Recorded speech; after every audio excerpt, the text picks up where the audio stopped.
یہ ہمارے عورتوں کی حقوق ہے میرے بھائیوں. ہماری بیویاں گھر میں بچیاں یہ جو مدرسہ نہیں جا سکتے اس کو مسائل کون سنائے گا, وہ مسائل کون سکھائے گا؟ ماں باپ پہ, شوہر پہ. ماں باپ پہ اپنے بچیوں کا حق ہے اور شوہر پہ اپنی بیوی کا حق ہے کہ حیض والے مسائل, نفاس والے مسائل اور گھریلو جو مسائل ہے دینی مسائل ان کو سکھائے, ان کو سمجھائے. ادھر باہر سے مولوی صاحب سے سیکھ کر کے آئے, پھر اپنی بیوی کی اپنی بچیوں کو یہ سکھائے کہ بھائی آپ کی زندگی کا مسئلہ ہے. ہر بالغ عورت, ہر بالغ لڑکی کو حیض آتے ہیں, اس کو نفاس بچہ پیدا ہو جائے اس کے بعد بھی اس کو خون آتا ہے. اس کے مسائل سیکھنا چاہیے کہ کیا اس میں نماز ہے, نہیں ہے, کتنے دن اس کو آتا ہے, کتنا نہیں آتا ہے. ہر عورت کی مختلف عادت ہوتی ہے. تو لہٰذا اس کا خلاصہ آج بیان کرتے ہیں.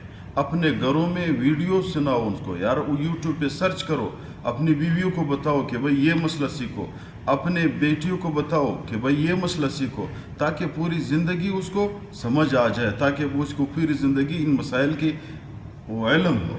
تو پہلے یہ میرے بھائیو حیض ہے. عورت لڑکی جب بالغ ہو جائے تو اس پہ ماہواری آتی ہے. ماہواری کا خلاصہ یہ ہے کہ 3 دن سے کم جو آ جائے وہ ماہواری نہیں ہے, کم از کم 3 دن ہو.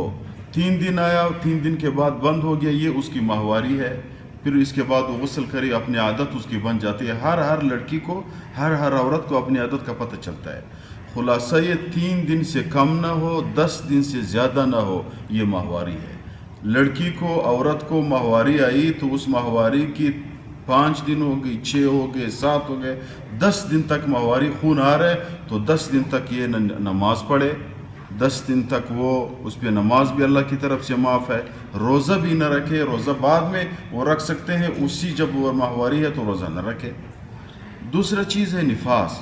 نفاس اس کو کہتے ہیں کہ عورت کے بچہ جب پیدا ہو جائے, نفاس کے کم از کم مدت 1 منٹ بھی ہے. بچہ پیدا ہوا, کچھ عورتوں کو اسی وقت خون آتا ہے, پھر بعد میں بند ہو جاتا ہے.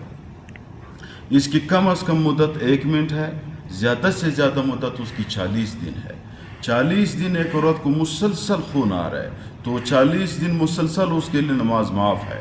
40 دن اس پہ روزہ آیا, روزہ اللہ کی طرف سے اس کو عارضی طور معاف ہے, بعد میں اس کی قضا کرنی ہے, لیکن اس وقت اس کو معاف ہے, اس کو وہ نہ رکھے. تو خلاصہ یہ ہوا, جب عورت کو 3 دن سے لے کر 10 دن تک ماہواری ہر مہینہ خون آتا ہے تو اس کی عورت کو حیض کہتے ہیں.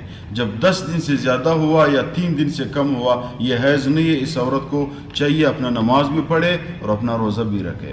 اور اگر ماہواری اس 40 دن نفاس بچے کی پیدائش سے زیادہ ہوا تو پھر اس عورت کے لیے چاہیے کہ وہ استحاضہ عورت ہے, وہ اپنے نماز بھی پڑھے, روزہ بھی رکھے, اپنے شوہر کے ساتھ اپنے تعلقات بھی قائم رکھے.